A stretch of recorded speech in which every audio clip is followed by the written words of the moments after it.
understand how good it is, what its strong points are, what its weak points are.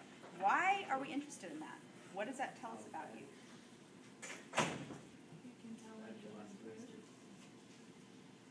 Also, it shows your maturity as an artist.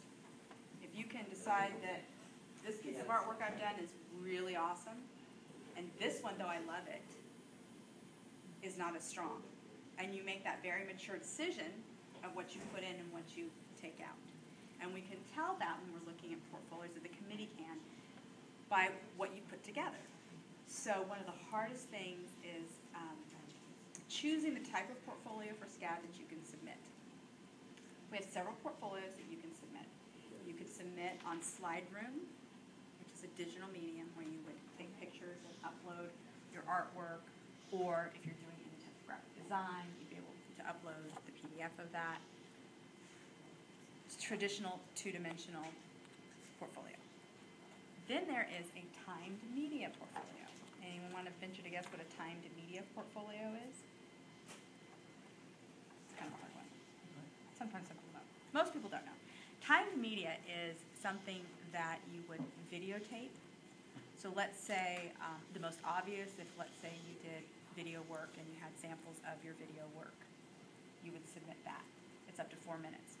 If you were into robotics and you won the national award for like the robotics, TSA robotics, then you could videotape your competition there. Timed media might be game design or an interactive web design that you've done. That's all timed media, so that's 4 minutes. You also can submit a portfolio that would be a performing arts portfolio.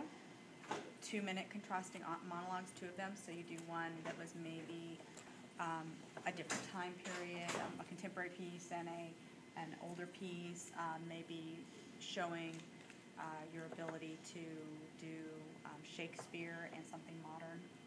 Those would be contrasting monologues, or you could sing and dance in 2 minutes of it and then show a monologue in the other.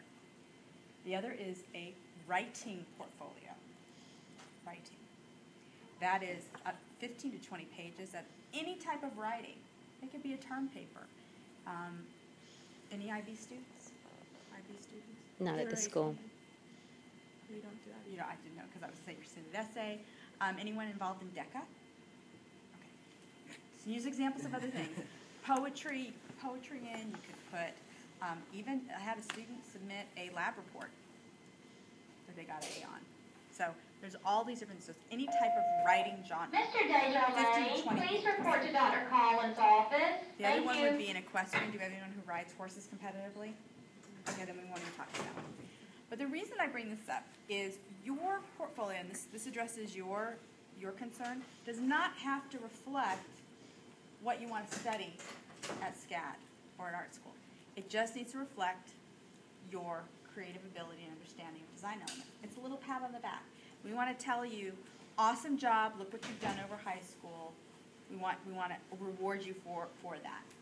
We don't expect you to have a portfolio for fashion design if you're doing fashion design. We don't expect you to have an animation portfolio if you're doing animation. We don't expect you to have this killer fibers portfolio if you've never done fibers. Because if you've done that stuff, you probably wouldn't be coming to undergraduate. You'd be coming to graduate school. So just keep that in mind. So you need to choose something that you're strongest at. So let's say you're in the predicament where you're a really good writer, but you're also very talented in your artwork. It's a terrible situation to be in, to be good at 2 things. It's a blessing, but a curse. How are you going to determine which one to do? Which one's your strongest?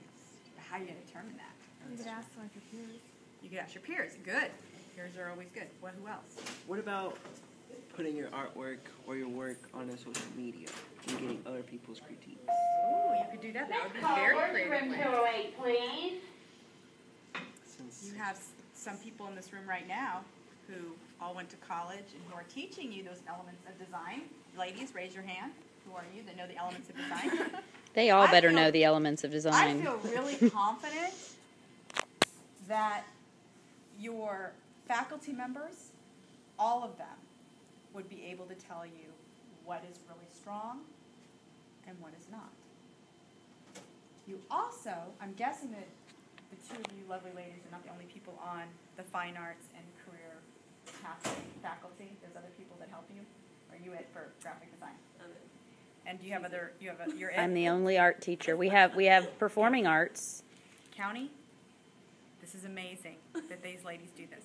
This is for videotaping. Wow. Can't believe that. Can you say overwork? Well, then you need to go to both of them.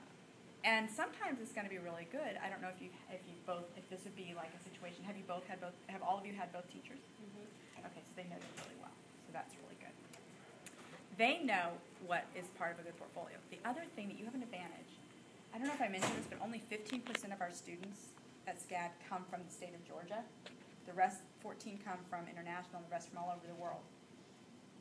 You have a huge advantage because you're actually close to Atlanta. After you've gone and gotten critiques on the internet, which I think is so creative, I'm going to steal that and share it with the students. When you've had critiques from your instructors, from your parents, from peers at school, go take what you think is your best body of work and go make an appointment at SCAD Atlanta, bless you, to have a portfolio counseling session with a member of the review committee. It's kind of like getting the answers to the test before you take it. So you will go and they will do a formal review and tell you in a kind and loving way, but an honest way, exactly what you need to show a little more of. And it's better to do that than just to turn it in and not have that feedback. And if you want, after you get their feedback, you can go back and talk to them again. And then you can determine at what point you're really ready. Because how much is that submission worth? How much money is that submission worth of your portfolio? $12,000. $15,000. Oh, $15,000 per year, up to $15,000. I mean, there's a range. So $60,000 for Could 4 be years. up to $60,000. Now, you got to be Picasso, pretty much. I mean, that's like a really rare that you're going to get that. But it's not uncommon that you would get a nice award if you've gone to these efforts. Also, it never hurts to kind of get to know the people. Having an advocate, they see a student that really wants to work. That never hurts on this whole thing. So, inside this booklet, I wanted to point out a few things. This booklet. We have visual portfolio tips. I'd read this cover to cover because I would hate for you to make an error on something that you could actually have done something about.